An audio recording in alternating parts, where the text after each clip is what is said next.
67%. That's the percentage of American seniors who eat oatmeal for breakfast at least 4 times a week. Most of them do it because their doctor told them to, because the American Heart Association recommends it, because the box says heart healthy and may reduce cholesterol. And most of them are making 4 specific mistakes with that oatmeal that spike their blood sugar higher than a glazed donut. I'm not exaggerating. A glycemic index comparison between instant oatmeal, prepared the way most Americans prepare it, with added sweeteners, low-fat milk, and dried fruit, produces a glycemic response that exceeds 75 on the glycemic index scale. A Krispy Kreme original glazed donut scores 76. You're eating a donut, in a bowl, every morning, and calling it healthy. Now, before you think I'm about to tell you to stop eating oatmeal, I'm not. Oatmeal can be one of the most powerful blood sugar stabilizers available to seniors, but only if you prepare it correctly. And the way you're preparing it right now? Based on the instructions on the container. Based on what you've been told for 30 years. It's wrong. Not a little wrong. Fundamentally, metabolically wrong. Today I'm going to rank the 4 worst oatmeal mistakes, from bad to devastating, and for each one, I'll show you the exact fix. No new foods to buy, no supplements, no complicated recipes, just corrections. Simple changes to a food you already eat. Tell me what you ate for breakfast this morning. Put it in the comments. Because by the end of this video, you might want to change tomorrow's bowl. This is Senior Health Blog, and the truth starts now. Before I show you the 4 mistakes, I need to explain something fundamental. Something the oat industry doesn't want on the label. Because once you understand this mechanism, every mistake I'm about to reveal will make perfect sense. All oatmeal starts the same way, as a whole oat groat, a hard, dense, intact grain with 3 layers, the bran, the endosperm, and the germ. In its whole form, an oat groat has a glycemic index of approximately 45. That's low, lower than brown rice, lower than whole wheat bread. In its whole form, an oat groat is an exceptional food for blood sugar management. But nobody eats oat groats.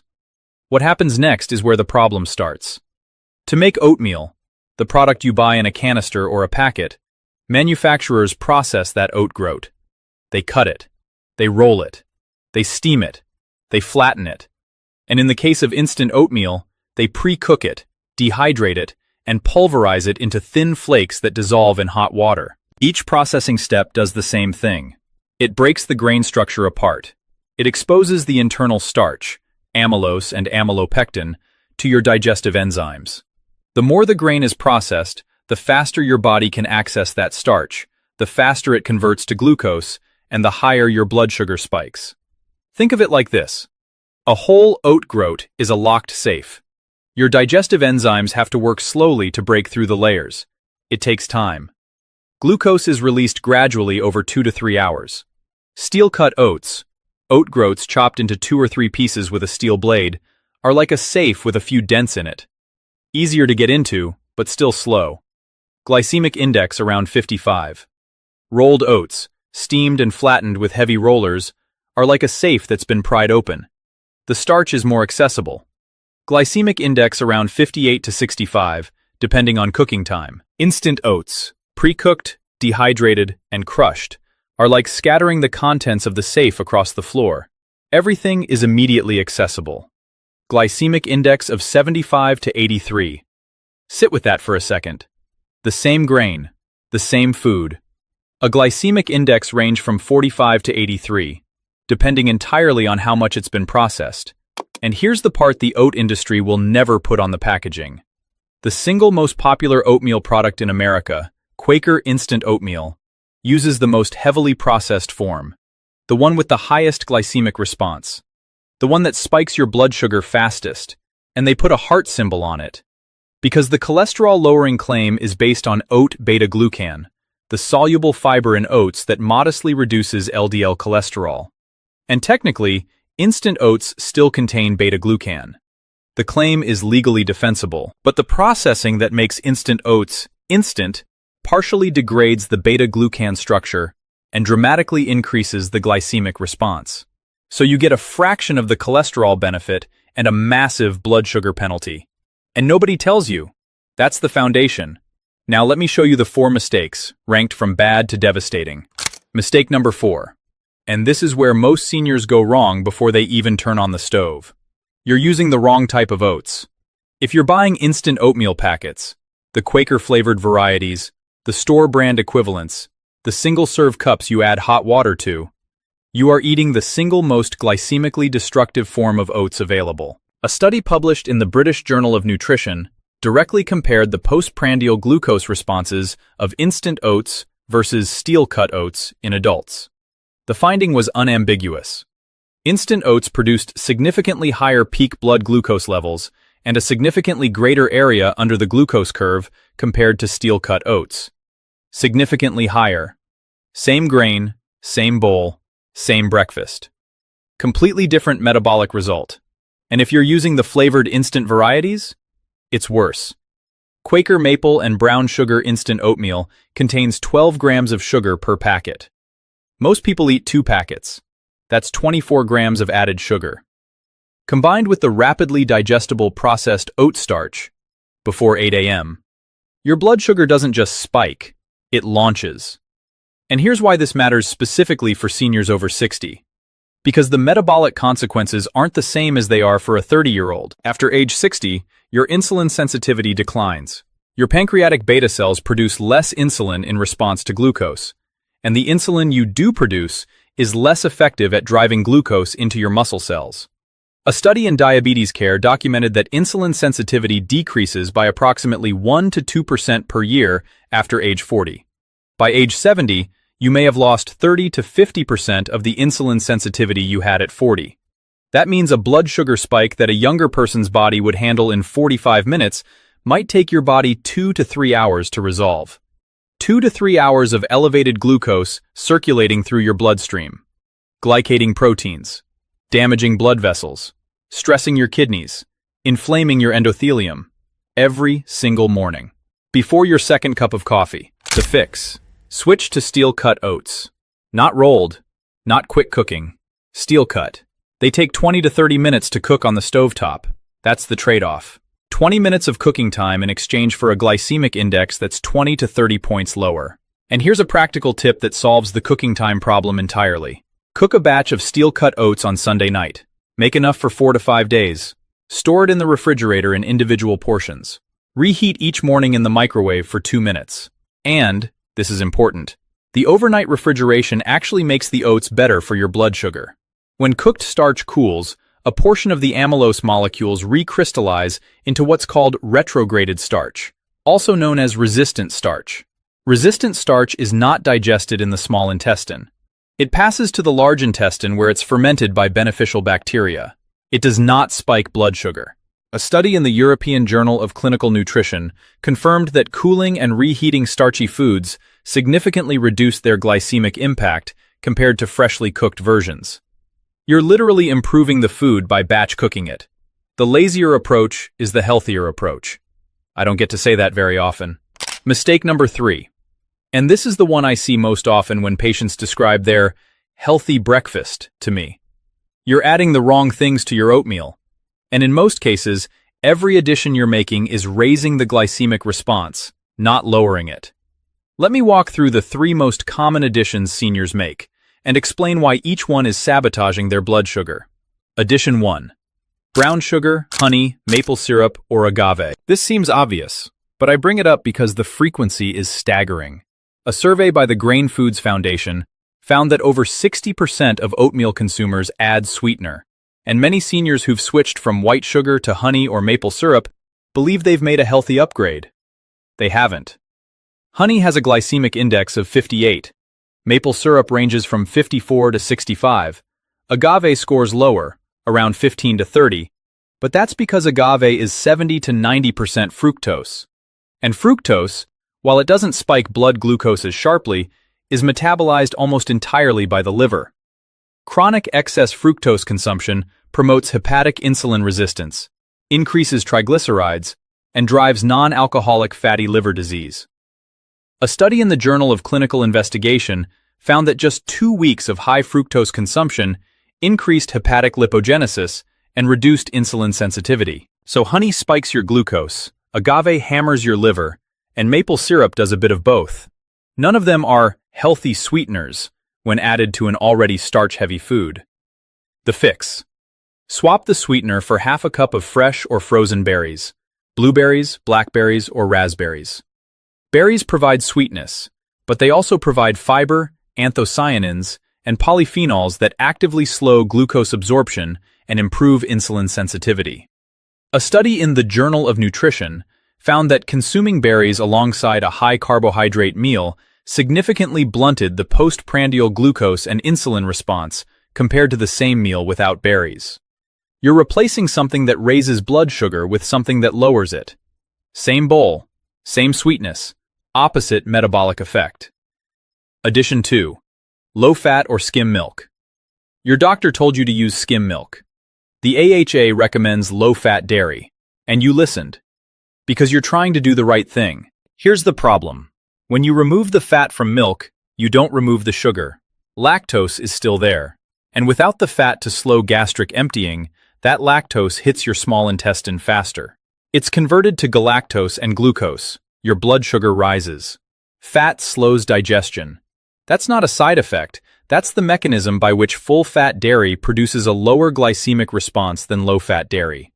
A randomized crossover study published in the European Journal of Clinical Nutrition found that whole milk produced a significantly lower postprandial insulin response compared to skim milk when consumed with a carbohydrate-rich meal. The fat didn't make things worse. The fat made things better.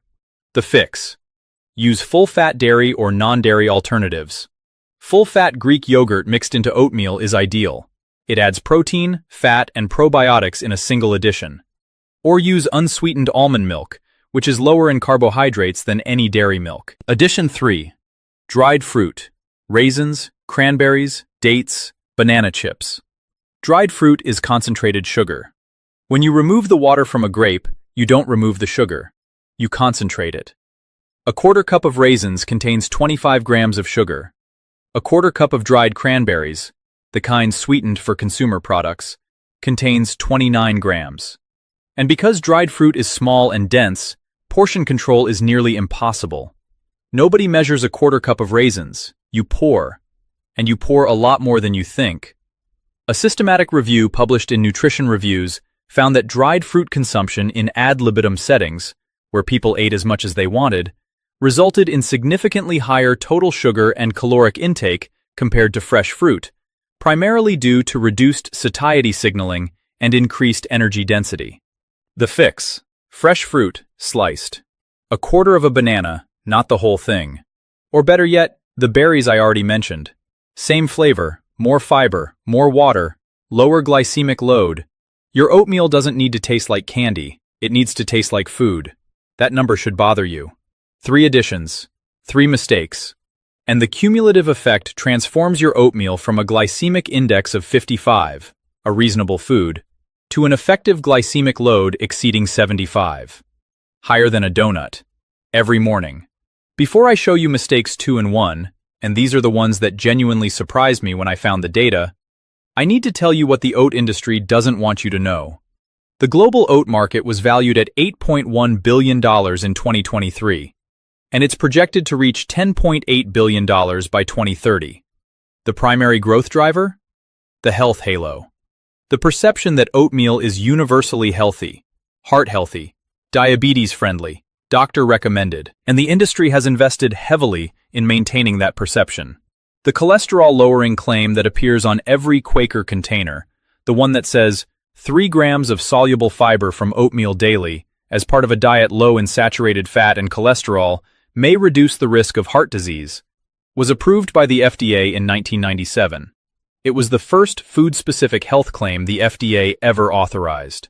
And here's what most people don't realize. That claim was based on studies that used intact or minimally processed oat fiber, not instant oats.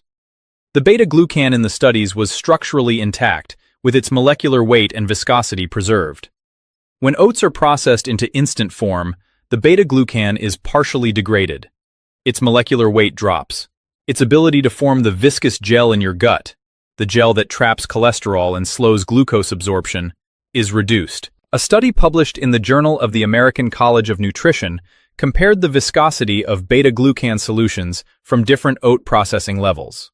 Instant oats produce solutions with significantly lower viscosity than steel-cut or groat-derived samples. Lower viscosity means lower cholesterol trapping ability, lower glycemic buffering, less of the benefit that justifies the health claim. In other words, the health claim on the instant oat package was earned by research on a different form of oats. The processing destroyed the mechanism that produced the benefit, and the label stayed. Sit with that for a second. This isn't a conspiracy theory, this is regulatory inertia. The FDA approved the claim based on oat beta-glucan. They didn't specify which processing level, and the industry has no incentive to request that distinction be added. Meanwhile, Quaker's parent company, PepsiCo, generates approximately $900 million annually from oat products alone. The heart-healthy label is worth hundreds of millions in consumer trust. Adding a disclaimer that says, "This benefit applies primarily to minimally processed oats," would undermine the premium positioning of their most profitable product line. So, they don't add it. And your doctor, who learned oats lower cholesterol in medical school without any nuance about processing levels, continues to recommend instant oatmeal. And you continue to eat it, thinking you're protecting your heart, while your blood sugar spikes every morning. Now, mistake number 2, and this one involves timing. Mistake number 2, you're eating oatmeal at the wrong time. Or more precisely, you're eating it in the wrong position in your meal. And this mistake by itself can increase your postprandial glucose spike by up to 73%. That's not a typo, 73%. From the exact same food, in the exact same quantity, just eaten in a different order. A landmark study published in Diabetes Care in 2015 by researchers at Weill Cornell Medical College examined the effect of food order on postprandial glucose levels. They gave participants identical meals, protein, vegetables, and carbohydrates, but varied the order in which the components were eaten. When carbohydrates were eaten first, before protein and vegetables, blood glucose spiked sharply. When carbohydrates were eaten last, after protein and vegetables, the postprandial glucose peak was reduced by up to 73%, and the insulin spike was reduced by up to 48%. 73% reduction. Same food, same calories, same nutrients, different sequence. The mechanism is straightforward. Protein and fat slow gastric emptying, the rate at which food leaves your stomach and enters your small intestine. Vegetables add fiber, which further buffers the glucose release. By the time the carbohydrate, your oatmeal, reaches the small intestine, the absorption process is already modulated by the protein and fiber that arrived first. And here's where this connects specifically to how most seniors eat breakfast. Most seniors eat oatmeal as a standalone breakfast. Oatmeal and nothing else. Maybe with the additions I already talked about, sugar, skim milk, dried fruit, but no protein, no fat, no fiber from a non-grain source. Your oatmeal hits an empty stomach, an empty small intestine. There's nothing to slow it down. The processed starch converts to glucose rapidly. It floods your bloodstream. Your blood sugar spikes. Your pancreas dumps insulin. And 90 minutes later, you crash. You feel tired, foggy, hungry again. And you think that's normal aging. It's not. That's a glucose roller coaster. And you're riding it every morning because nobody told you about food sequencing. The fix: never eat oatmeal first. Start your breakfast with protein and fat. 2 eggs, a handful of walnuts, full-fat Greek yogurt, even a piece of cheese. Eat that first. Wait 5 to 10 minutes. Then eat your oatmeal. This single change, eating protein and fat before your oatmeal, can cut your glucose spike dramatically. Without changing what you eat, without removing the oatmeal, without buying anything new, just changing the order. And if you want to go further, add a 10-minute walk after breakfast. A study published in Diabetologia found that a brief post-meal walk of just 10 minutes reduced postprandial blood glucose by 12 to 22% in older adults. Walk to the mailbox. Walk around your kitchen a few times. Walk to the end of your driveway and back.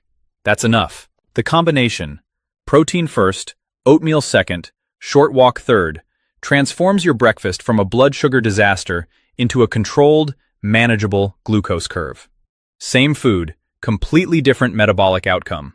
Mistake number 1. And this is the one that, when I understood the mechanism, made me rethink everything I thought I knew about simple carbohydrate meals. You're eating oatmeal alone, without adequate protein, without adequate fat, without the macronutrient balance that your body, specifically your aging body, needs to handle the glucose load. And this isn't just about blood sugar spikes. This is about something far more serious for seniors. Something that connects breakfast composition to a condition that affects 40% of adults over 80. Sarcopenia. Accelerated muscle loss. Here's the connection. And I need you to follow this carefully because it's the most important thing in this video. Your muscles are not static tissue. They are constantly being built up and broken down. Every day, your body breaks down old muscle protein and, if conditions are right, synthesizes new muscle protein to replace it. This process is called muscle protein turnover. The signal that triggers muscle protein synthesis, the build signal, is primarily driven by the amino acid leucine. Leucine activates a pathway called mTOR, which tells your ribosomes to start assembling new muscle protein. Without adequate leucine, the mTOR signal is weak, synthesis doesn't keep up with breakdown, and you lose muscle. After age 60, you need more leucine to trigger the same mTOR response. This is called anabolic resistance. A study published in the Journal of Physiology found that older adults required approximately 0.4 grams of leucine per kilogram of body weight per meal to maximally stimulate muscle protein synthesis, roughly double what younger adults need. For a 165-pound senior, that's approximately 30 grams of protein per meal, with at least 3 grams of leucine. Now look at your oatmeal. 1 cup of cooked oatmeal contains approximately 5 grams of protein, and the protein in oats has a relatively low leucine content, about 0.3 grams per cup. That is nowhere near the leucine threshold needed to trigger meaningful muscle protein synthesis. So what happens when you eat oatmeal alone for breakfast? You spike your blood sugar. Your pancreas releases insulin. Insulin, in addition to driving glucose into cells, also suppresses muscle protein breakdown temporarily. But because there's no leucine stimulus, muscle protein synthesis doesn't increase to match. You get a pause in breakdown without any new building, and when the insulin drops, after the spike resolves, breakdown resumes, without adequate synthesis to compensate. Breakfast after breakfast after breakfast. For years. A carbohydrate-only meal that elevates blood sugar without providing the amino acid building blocks your muscles need. And slowly, so slowly you don't notice until you can't get out of a chair without using your arms, until stairs feel harder, until you feel unsteady on your feet, you lose muscle. Pound by pound, year by year. Nobody connects their breakfast to their leg strength, but the connection is real, and the research is clear. A prospective cohort study published in the American Journal of Clinical Nutrition followed over 2,000 older adults for 3 years, and found that those with the lowest protein intake at breakfast had the greatest decline in appendicular lean mass, the muscle in your arms and legs, over the study period. Breakfast protein wasn't just correlated with muscle maintenance, it predicted it. And here's the detail that ties the whole video together. Remember the blood sugar spike from instant oatmeal? That spike causes an insulin surge. And when insulin crashes back down, which it does within 90 minutes of a high glycemic meal, it overshoots. You actually end up in a state of relative hypoglycemia, low blood sugar. That's when you feel tired after breakfast, foggy, shaky. And in that hypoglycemic dip, your body releases cortisol to bring blood sugar back up. Cortisol is a catabolic hormone. It breaks down muscle protein to convert amino acids into glucose. So not only is your carbohydrate-only oatmeal failing to provide the building blocks for muscle synthesis, it's actually triggering a hormonal response that accelerates muscle breakdown. Your breakfast isn't neutral. It's actively working against your muscles. A study in the Journal of Clinical Endocrinology and Metabolism confirmed that postprandial reactive hypoglycemia, the blood sugar crash after a high glycemic meal, triggers cortisol release in older adults at rates significantly higher than in younger adults. The older you are, the more aggressively your body responds to the crash, and the more muscle you sacrifice in the process. Every morning, bowl after bowl, for years. The fix: add 25 to 30 grams of protein to your oatmeal breakfast. Every morning, non-negotiable. Here's what that looks like in practice. 2 eggs, 12 grams of protein plus 1.2 grams of leucine. Full-fat Greek yogurt. 1 cup provides 15 to 20 grams of protein with approximately 2 grams of leucine. A quarter cup of walnuts. 4 grams of protein plus healthy fats. Combine eggs plus Greek yogurt with your oatmeal, and you're at 27 to 32 grams of protein with 3+ grams of leucine. That crosses the threshold. That triggers mTOR. That tells your muscles to build. And remember the food sequencing from mistake number 2. Eat the eggs and yogurt first, then the oatmeal. You're solving 2 problems with 1 breakfast. Lowering your blood sugar spike and providing the protein stimulus your muscles need to survive. One more thing before I give you the reset plan. There are 3 specific additions that, when combined with oatmeal, create metabolic effects worse than either food alone. Number 1. Fruit juice. Any kind. Orange juice is the most common. A cup of orange juice contains 21 grams of sugar with no fiber to buffer absorption. Combined with oatmeal starch, you're layering liquid sugar on top of rapidly digestible carbohydrate. Your blood sugar response will be higher than either food consumed separately. A study in the American Journal of Clinical Nutrition confirmed that liquid calories, particularly from fruit juice, produce faster and higher glucose spikes than equivalent calories from whole fruit. Drink water, drink black coffee, drink tea, not juice. Number 2. Fat-free flavored yogurt. The kind marketed as light or healthy. These products remove the fat, which would slow glucose absorption, and add sugar to replace the flavor. You're getting the worst of both worlds. No fat to buffer the oatmeal spike, plus added sugar to amplify it. Use full-fat, plain Greek yogurt. Every time. Number 3. Granola. Many seniors add granola to their oatmeal thinking it adds crunch and nutrition. Most commercial granola is coated in sugar, honey, or maple syrup and baked with seed oils. A half-cup serving of standard granola contains 12 to 16 grams of sugar. You're adding a high glycemic processed food to an already carbohydrate-heavy meal. That's not breakfast. That's a blood sugar event. If you want crunch, add raw walnuts, pecans, or pumpkin seeds. Whole nuts, unprocessed, no coating. Alright, 4 mistakes, 4 fixes. Let me make this simple. If you've been eating oatmeal the wrong way for years, you don't need to overhaul your entire diet overnight. You need a gradual transition. 3 days. 1 change per day. By the end of day 3, your breakfast is optimized. Day 1. Change the oats. Stop buying instant oatmeal. Today, take whatever packets or instant containers you have and put them in the back of the cabinet. Go to the store and buy a canister of steel-cut oats. Bob's Red Mill, Quaker Steel Cut, store brand. Doesn't matter. As long as the label says steel cut and the ingredient list says steel cut oats. Nothing else. Cook a batch tonight, enough for 4 to 5 days. Store in the refrigerator in individual containers. Reheat each morning. 2 minutes in the microwave. That's your only change on day 1. Same breakfast routine, same bowl, same time. Just different oats. Your glycemic response drops by 20 to 30 points on the glycemic index from 1 swap. Day 2. Change the additions. Remove the sweetener, all of it. Brown sugar, honey, maple syrup, agave, gone. Replace with half a cup of fresh or frozen blueberries, blackberries, or raspberries. Remove the skim milk. Replace with full-fat Greek yogurt. Stir it into the oatmeal while it's still warm. It creates a creamy, thick texture that's better than milk ever gave you. And it adds 15 to 20 grams of protein. Remove the dried fruit. Replace with a quarter cup of raw walnuts, crushed. Same bowl. Better flavor, once you adjust. And a metabolic profile that is dramatically different. Day 3. Change the sequence. Cook 2 eggs before your oatmeal. Scrambled, fried, any way you like them. Eat the eggs first. Wait 5 minutes. Then eat your oatmeal with the berries, yogurt, and walnuts. And after you finish, walk for 10 minutes. Around the house, down the driveway, wherever. Just move. That's it. 3 days. 3 changes. Your breakfast goes from a blood sugar disaster to a metabolically balanced meal that protects your arteries, feeds your muscles, and stabilizes your energy for the rest of the morning. You don't need a new diet.